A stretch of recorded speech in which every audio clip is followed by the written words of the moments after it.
Hey guys, so we are going to cover the rest of chapter 18 in this video when we talk about species and what do we mean when we're saying species. What's a different species? So a species is going to be a group of individual organisms that can interbreed and produce fertile, viable offspring.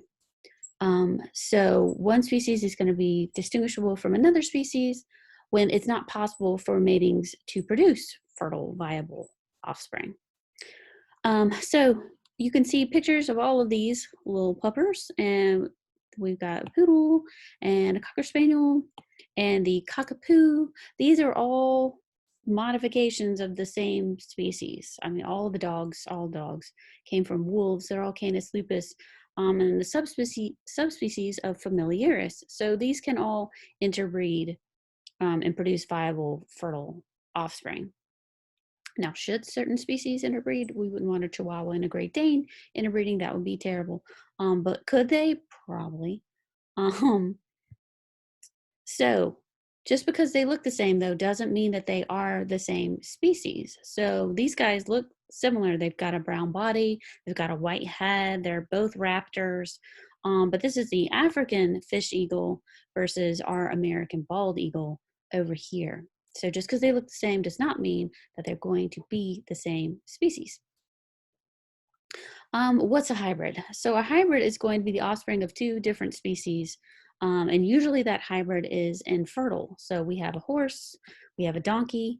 They can breed together. And when they do, it's going to produce a hybrid species called a mule. But the mule is infertile. So it is producing a viable offspring.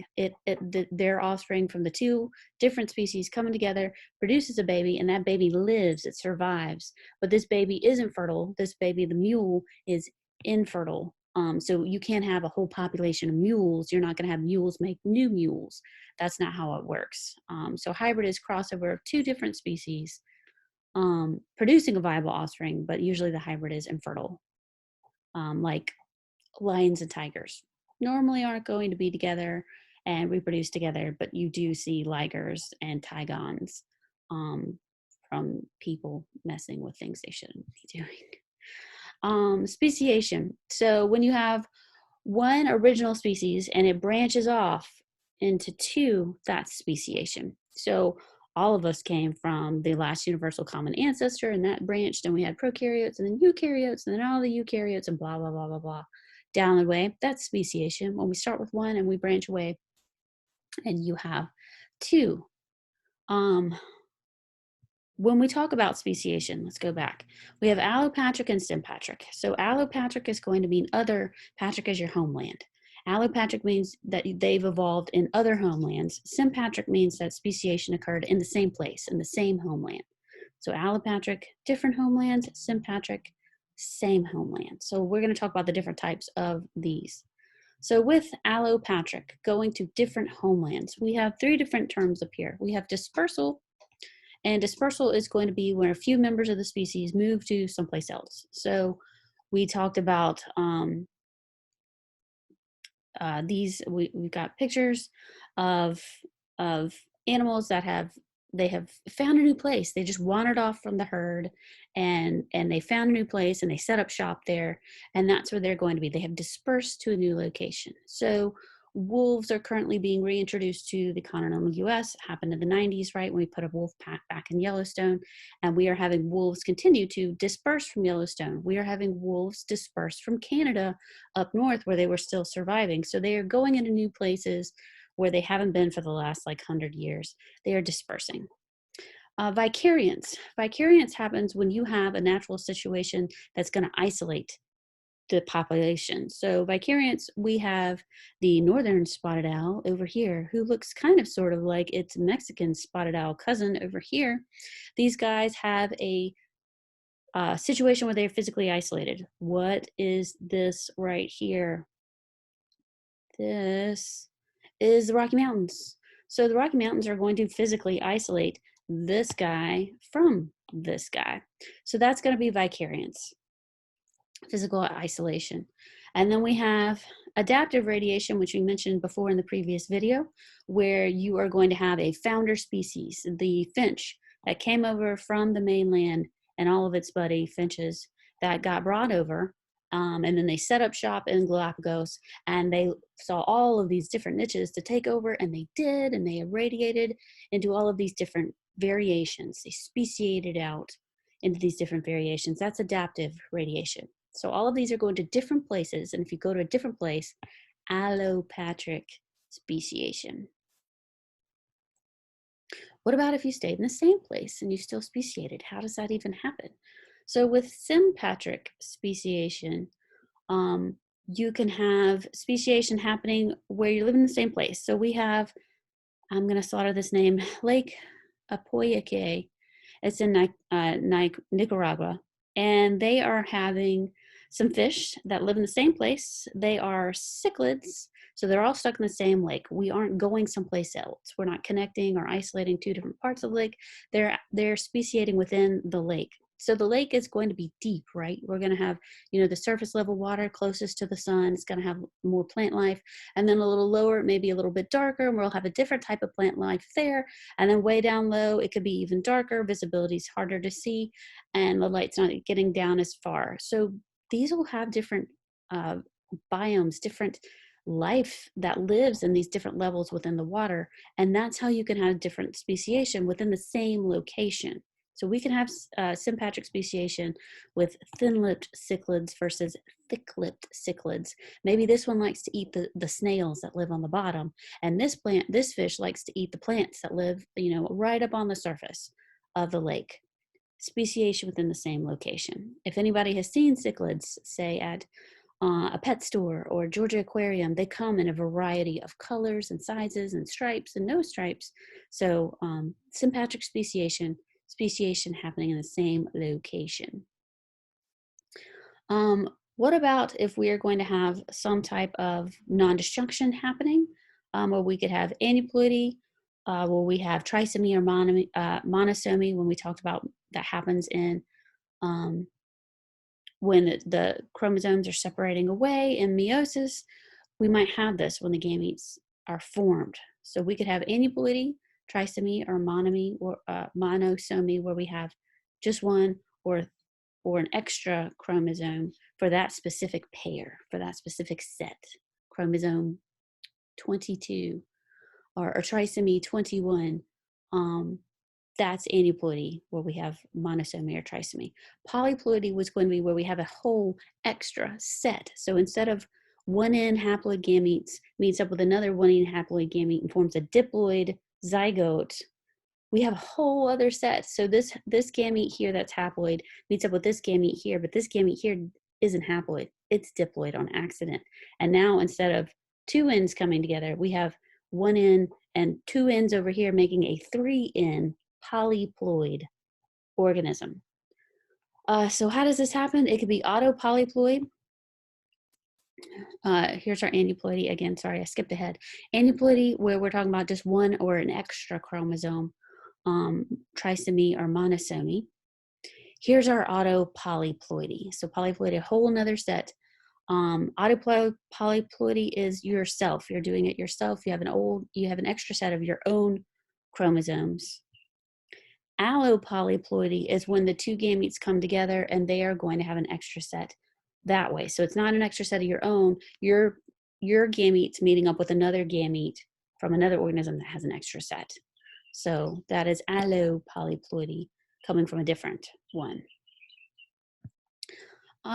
Okay, so how do we have reproductive isolation? There are different barriers that can keep things apart so that they are not going to reproduce together. One of the first barriers to keep different species apart is time, temporal isolation. So within time, maybe one species likes to produce, here we go, this toad likes to produce earlier in the year, and this guy likes to produce later in the year. So maybe one breeds in February and one breeds in May, and the timing of the year keeps them separated, and those species are not going to overlap. That's temporal isolation that keeps the two species separate. Maybe it's habitat. We've got two crickets. One likes the sandy soil and one likes the grassy, loamy soil, and they don't come into contact with each other. They're in separate habitats. That's another way to reproductively isolate habitat isolation. What if it is behavior? So fireflies, hopefully will start coming out in the next, month or so. We'll start to see the fireflies come out during the summertime, and fireflies flash, and they flash in a pattern. So that's a behavior. And if this one's blinking, blink, blink, blink, and if this firefly over here flashes real fast, blink, blink, blink, blink, blink, blink, blink, pause, blink, blink, blink, blink, blink, pause. It's two different behaviors. They're two different species, and they are looking for the partner that's going to flash the way that they're looking for and not the other. So behavioral isolation can keep species separate too. What about the gametes? Sometimes the gametes won't merge together. The male parts and the female parts won't merge together, or even the gametes, when they try and fuse, they're not going to fuse.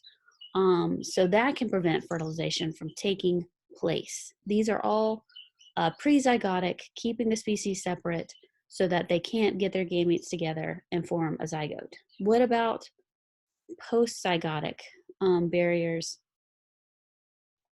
Some of that might be the hybrid, sorry, the hybrid inviability. Like maybe they come together and they are able to produce an offspring, but that offspring doesn't make it. It's stillborn because it's inviable. Or the hybrid is sterile, like we talked about with the mule. The horse and the donkey get together, it forms a viable offspring. The mule survives, but that mule is sterile. So sterile. So those are postzygotic barriers. Different habitats can affect speciation too. These flowers are going to have different pollinators. They are attracted different pollinators by the way that their flower is structured.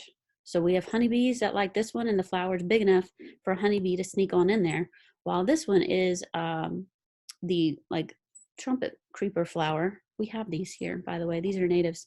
And they are really narrow to fit the narrow hummingbird bill that's going to go in there. We mentioned about habitat influence on speciation. Here is a picture of all the different types of cichlids. I can't remember if this is from Georgia Aquarium or from the Tennessee Aquarium in Chattanooga, but sympatric speciation, evidence of that.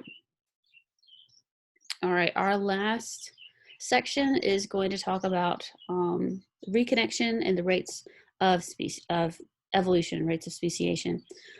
So when we talk about speciation, we had a common one, right? And it branched. Speciation is when it branches away from a common one species and forms two. So that can be reinforced. This is reinforcement where the hybrids, those offspring, they're not as fit. So it's just going to continue until hybridization can't even occur. So the horse and the donkey and the mule hybrid in between, that mule hybrid can't reproduce. So they will continue to split between horse and donkey. They're not going to come together and form one mule species that beats them all. That's not how it's going to go. So reinforcement, they continue on their separate paths. Fusion would be when the two species split. They are forming hybrids, but then with fusion, the barrier weakens and the species come back together and they fuse again. So maybe the barrier was habitat isolation. Maybe they had something in the way. Maybe it was a creek that split apart and it was two separate water bodies, and then all of a sudden flooding occurred and those water bodies were reintroduced. And so now the two different fish that have speciated separately in their separate habitats are now one habitat, and they may come together. So that could be fusion. Or then we have continuing stability where the hybrids continue to be produced, and it just maintains that pathway. So these are three different types of reconnection, where it doesn't reconnect, reinforce. Fusion, it does come back together, and stability, it just stays stable. They continue to make hybrids, where reinforcement, they could not, they will stop making hybrids.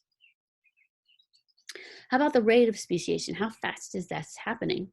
With rates of speciation, we have graduated and we have punctuated. So when you think of evolution, usually we are thinking of gradual speciation, small changes over a long period of time give us an end result that looks much different than our original common ancestor. So this is gradual speciation.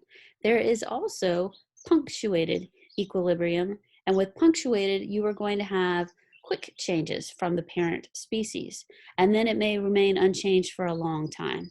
So another example of this, besides these birds here with the finches, would be maybe, remember we talked about, I think we discussed this, the peppered moth, and how we said that the pepper moth had changed really quickly because of the pollution that was going out in the atmosphere, and it was landing on the trees, and everything was getting dark and covered in coal ash. And so the pepper moth that were white got picked off by all the butterflies, by all the birds, and so the pepper moth that was darker colored stayed. And so that was a really relatively quick change for them. And so that would be considered punctual equilibrium. And if it stayed that way, if it stayed the darker color because they were camouflaged with the dark color for a long time, that'd be punctuated equilibrium. Punctuated equilibrium can revert back to gradual. But if you're seeing a change relatively quickly, it qualifies as punctuated, and then it may stay the same for a long time and then continue to have slow changes, which is gradual. Punctuated fast, graduated slow. Example, here's my pepper moth example, talking about how it started off as white and then the pollution happened and they switched to dark colored moths. Other evidence of changes in evolution, great tits are a type of bird that lives in the UK. And its common name is the great tits. And everyone likes to, well, not everyone, but people like me that can appreciate wildlife feed birds. So the people that are feeding birds typically have a bird feeder. And they are seeing in the UK that the great tits beaks are changing to be able to better get the seed inside of the bird feeders. So we are manipulating the evolution of this bird called the great tits because its beaks are changing to better get the seed inside of the feeders that we are using. Another cool video that I like a lot shows bacterial evolution. So E. coli can change itself and copy itself and undergo a population doubling event they can change their DNA, I think, in about 20 minutes, and they can reproduce their entire cell, I think, in about 40 minutes. So every 40 minutes, E. coli in a happy medium where it's good and it's got all its nutrients can double itself. So we can watch this bacterial evolution and see how that affects horizontal gene transfer when they're changing plasmids back and forth, and the plasmid may have some antibiotic resistance. Watch this video. It's one of my favorites. I think it's really cool. You can see how quickly bacteria can become drug resistant. It's really neat. So that is the last of chapter 18. Let me know if you have questions before our final exam.